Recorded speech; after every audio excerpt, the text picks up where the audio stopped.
Hi everyone, welcome back to my channel. Today I'm going to be bringing you a book review of one of the books that I finished reading in July, and that is Beach Read by Emily Henry. The other book that I finished this month was The Murder on the Orient Express by Agatha Christie. If you wanted to check that out, just click here. The reason that I picked this book was that her books just get so hyped anytime I'm watching any sort of book-ish related content on YouTube or TikTok, oh my god, TikTok.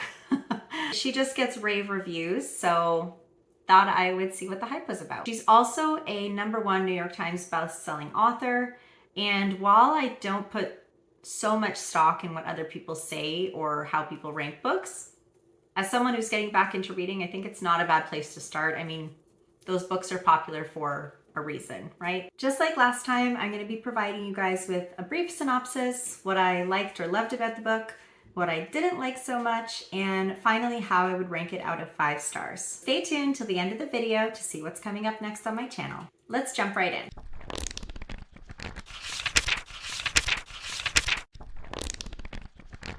Okay, side note, how much did we all just love my new intro?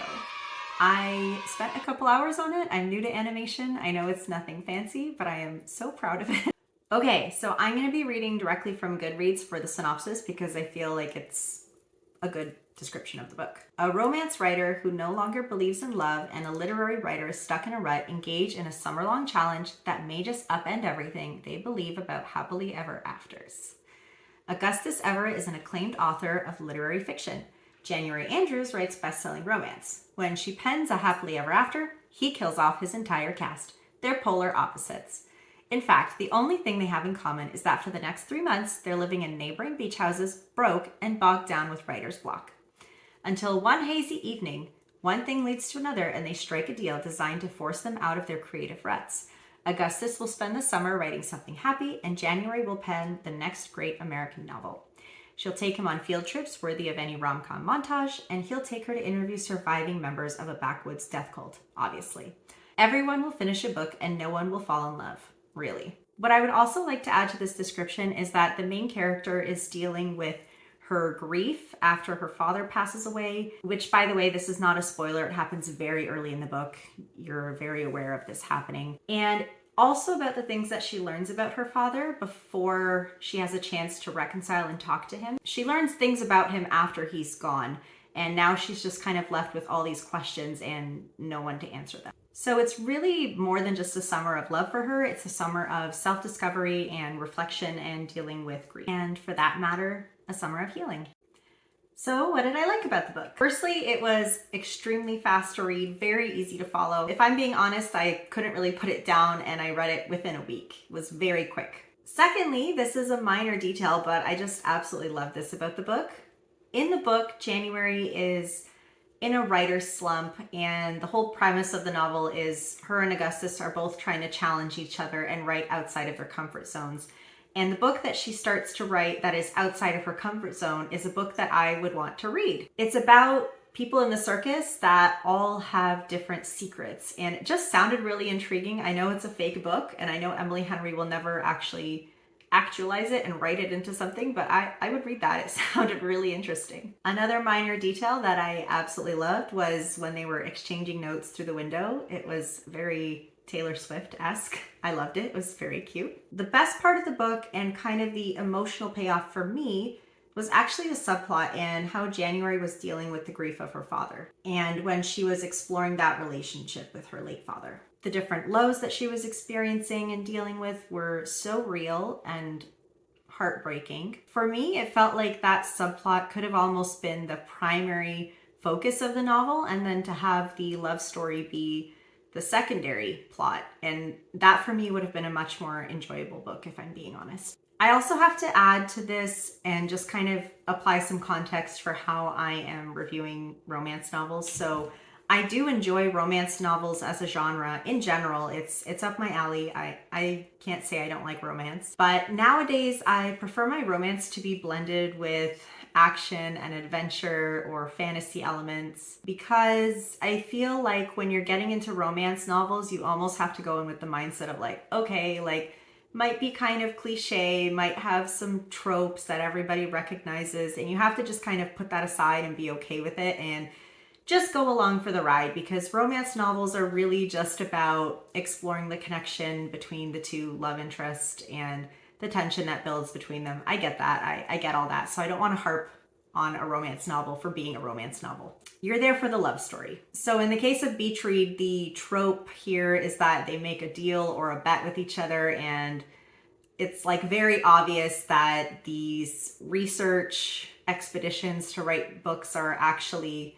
their dates. They're going on dates, let's be honest, and they're obviously going to end up together. So it was very tropey in that sense, little cliche. But trope aside, it's meant to be light and entertaining, and it absolutely does that. It's very good for that. As I said, I couldn't put it down. So I think that perspective just has to do with where I'm at in my life right now. I'm in my mid-30s, I'm married, and further to that, I'm very happily married. Whereas when I was younger, I feel like I was such a hopeless romantic, and I really lived for this stuff because I was always chasing a love story or looking for that sort of connection. And now that I have it, I'm just like, I'm good, right?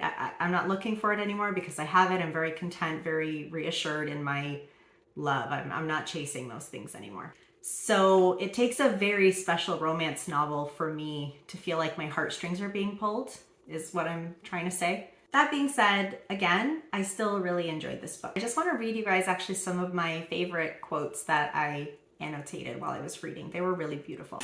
Got my Kobo here. If you guys haven't seen it, I've talked all about how much I love my Kobo in my e-reads versus physical books video. Check it out. Okay, here we have Beach Read by Emily Henry. This is a good one. Look, I'm fine. Look, I have every beautiful thing you wanted from me. Look, this hasn't affected me at all. Look, they all lived happily ever after. Again, I'd done everything I could to prove that I was okay, that I wasn't worrying. I did everything I could for that story, the one where the three of us were unbreakable. On the drive home from the funeral, I didn't want to be okay anymore. I wanted to be a kid. I wanted to scream, to slam doors, to yell, I hate you, you're ruining my life, like I never had.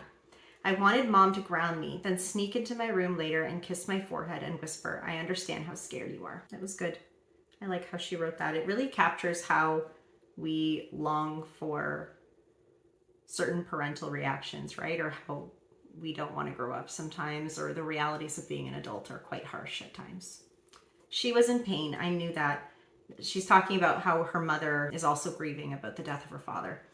She was in pain. I knew that, but I was in pain too. So much of it that for once I couldn't laugh or dance any measure of it away. I couldn't even write myself a happy ending. As she's writing that fake novel, sorry, I'm calling it a fake novel. It's a real novel in this novel, but anyways, we're getting like into bookception here. I gave them each a secret. That part was the easiest. Eleanor's mother was dying, but she didn't want anyone to know. The clowns everyone believed to be brothers were actually lovers. The sword swallower was still mailing checks to a family back home in Oklahoma. They became less and less like the people I knew, but somehow their problems and secrets became more personal. I couldn't put my father or mother down on the paper. I could never get that right, but these characters carried the truth of the people I'd loved.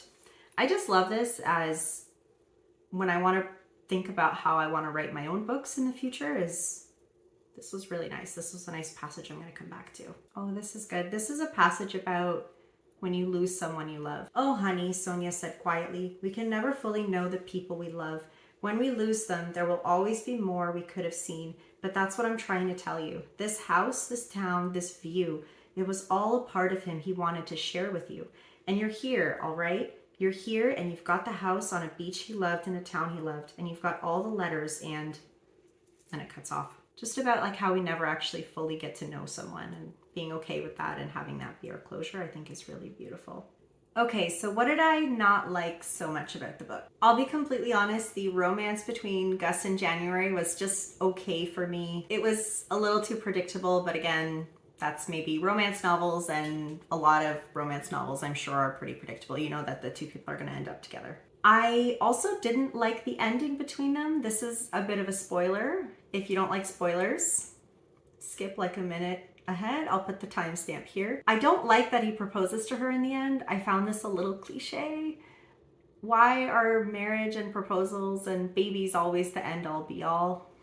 I think there's other ways to have a happily ever after personally, and it didn't feel like it was necessary. I think whatever they were overcoming together would have been the the icing on the cake, and that would have been enough if they just kind of found each other and resolved those other obstacles. My final thing that I didn't quite understand was at the end when January is having this giant emotional collapse, realization, dealing with the death of her father, going back into his past, reconciling these issues that she's had with him. I think that would have been enough, but they also had to throw in Gus's ex-wife being at the book discussion thing. Didn't really see the point of that, I'll be completely honest. I think the emotional payoff would have just been fine with January exploring her family issues. I feel like January and Gus got together too early in the book. That should have been the climax, in my opinion. And towards the end, it's almost like there was no other obstacle for them to overcome. So the writer just kind of threw that in the end to kind of spice up that scene a little bit more and make it more dramatic, which I don't think was totally necessary, but that's just my take. Overall, I would still rank this book 3.75 or 4 stars, I'll say.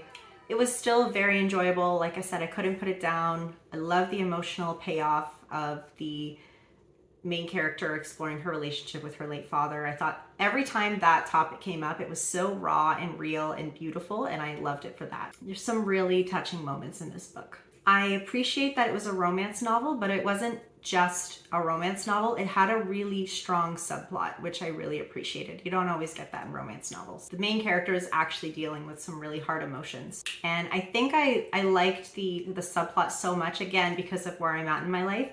In my mid-30s, I'm now dealing myself with my parents aging and heading into that retirement age. And that for me, just where I'm at with my life, hits a little bit more close to home than, you know, this spiraling love story, because I've already kind of been there, done that. So maybe that's why I'm connecting with the book the way that I am. But again, 4 stars, fantastic. If you're looking for a really light, easy read, again, great for the summer, I would recommend Beach Read. It was a joy to read it. Next on my channel, after I get through recording my July book reviews, is going to be a tips for readers and how to get out of a reading slump video. So make sure you stay tuned for that, and make sure you subscribe so you don't miss a thing. You can also check out my Instagram and Goodreads account. Links are in the description. Thank you guys so much for watching, and I'll see you next time. Happy reading!